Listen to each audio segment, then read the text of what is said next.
This was a two-ship project, and so I sailed on the Thompson with my students, and we deployed the OBSs to the sea bottom. We deployed 85 of them, which is probably almost, I mean, that's a very large number. There's been very few projects that have deployed that many ocean bottom seismographs. And then after about 7 days after we sailed, then the Langseth sailed, which is a second ship. And that ship used its air gun to provide a seismic source of waves to be recorded by the ocean bottom seismographs that we sent down. So in a sense, the air gun shots are sort of like the light pulses that allow us to illuminate the rocks and see what's down there. We couldn't deploy them in the deepest part of the trench because the ocean bottom seismographs, they're in a pressure case. In some cases it's a glass ball, and in other cases with really, really thick Pyrex glass.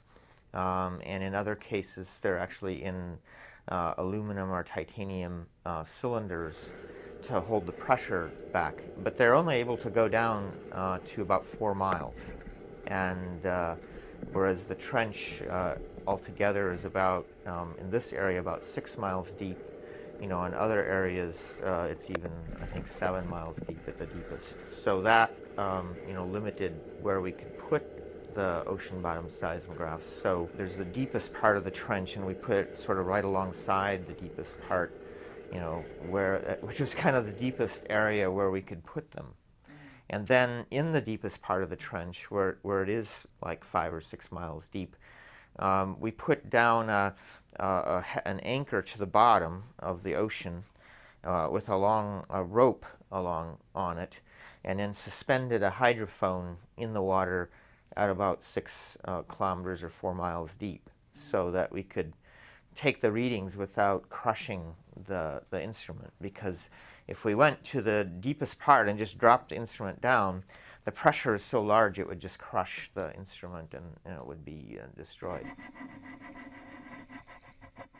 And we had a little bit of slightly rough weather, but it was never that rough that we couldn't drop the instruments, just rough enough so that my students got seasick, so for a couple of days. But they were real troopers, and came through then in the end. So yeah, it actually went very smoothly. But as a lot of people who've done this kind of work say, it's always easy to drop these things to the bottom. Getting them to come back is a little more of a trick. So and that's where a lot of previous cruises have had some difficulty. So right now they're done with the air gun shooting, and they're actually getting some of the ocean bottom seismographs back. And then the other ones, so they're getting 60 of them back right now. And then the other 25 are going to remain out there for a year and kind of listen for earthquakes. Patrick and then the students went up to all these land volcanoes and put land seismographs on them.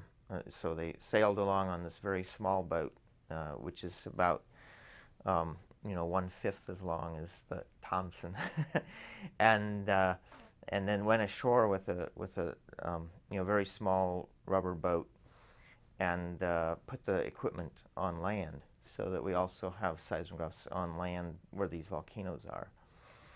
And I guess one of the really interesting things there was that just 1 week before they went, we had a report by some pilots that one of the volcanoes was erupting. They have some interesting pictures of the volcano, expelling steam and so forth. It was, I guess, moderately active, but not sort of a really serious eruption when they were there.